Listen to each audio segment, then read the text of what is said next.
আমি কি কৰি আছোঁ সিহঁতক কষ্ট দি আছোঁ কাৰণ যেতিয়ালৈকে আমি সেই কথা বুজি নাপাওঁ তেতিয়ালৈকে সেই অন্যায় সিহঁতৰ লগত হৈয়ে থাকিব আৰু তাৰ ফলত জীৱকুলৰ কি হৈছে যিটো ভাৰসাম্য সেই ভাৰসাম্যহীনতাত এই পৃথিৱী অনুভৱ কৰিছে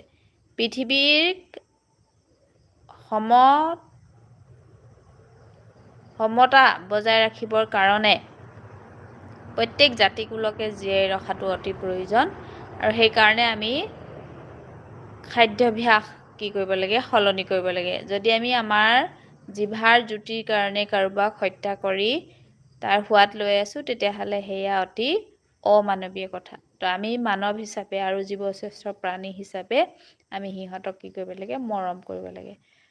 তেওঁলোকক ৰক্ষণাবেক্ষণ দিব লাগে তো আপুনি যদি ৰক্ষণাবেক্ষণ দিব পৰা নাই বা জীৱকুলৰ বাবে একো কৰিব পৰা নাই প্ৰকৃতিয়ে অট'মেটিকলি জীৱকুলক ৰক্ষা কৰিবৰ কাৰণে নিজাববীয়াকৈ প্ৰচেষ্টা অনবৰতে হাতত লৈ থাকে তো আমি ব্যক্তিগতভাৱে একো যদিও কৰি দিব নোৱাৰোঁ তথাপিও তেওঁলোকক কেৱল নিজৰ স্বাৰ্থৰ কাৰণে হত্যা কৰিবলৈ বাদ দিলে তেওঁলোক বা সেই জীৱকুল গতিত তেওঁলোকৰ নিজৰ প্ৰজনন আগবঢ়াই নিব আৰু তেওঁলোকো কি হ'ব ইভলিউশ্যনত আগবাঢ়িব গ্ৰ'থ হ'ব মানে আমি আমাৰ জন্মৰ অৱস্থাটো প্ৰথম অৱস্থাতে আমি কি কৰোঁ একেবাৰে স্থিৰ অৱস্থাত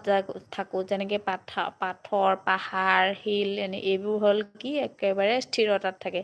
তাত একদম মানে কনচিয়াছনেছ বা চেতনা শক্তিটো একেবাৰে নিম্ন য'ত আমি অনুভৱ নকৰোঁ তো কি বুলি কয় আপুনি যদি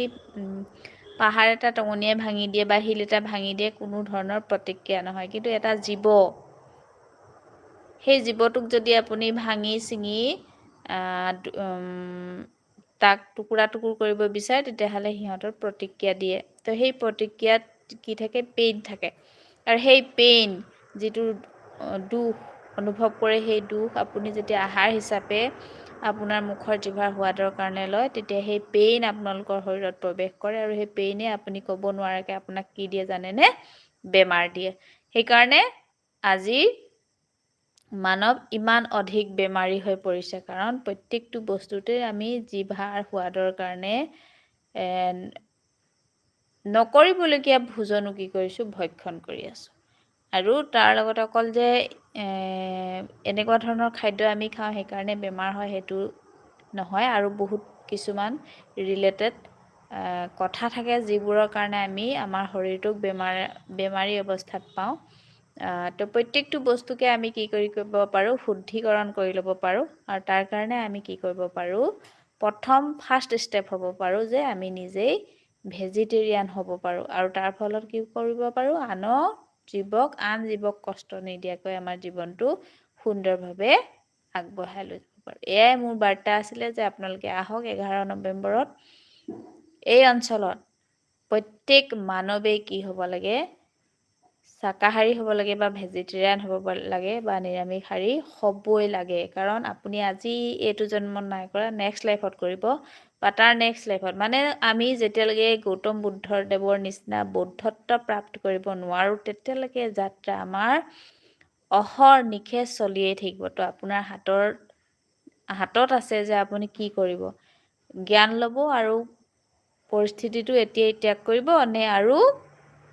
অধিক জনম ল'ব আৰু সেই পৰিস্থিতিটো শিকিব সেয়া আপোনাৰ নিজৰ হাততে আছে তো আহক প্ৰত্যেকেই নিজেই শুধৰাই লওঁ আৰু প্ৰত্যেক জীৱকুলক জীয়াই থকাৰ অধিকাৰ প্ৰদান কৰোঁ ধন্যবাদ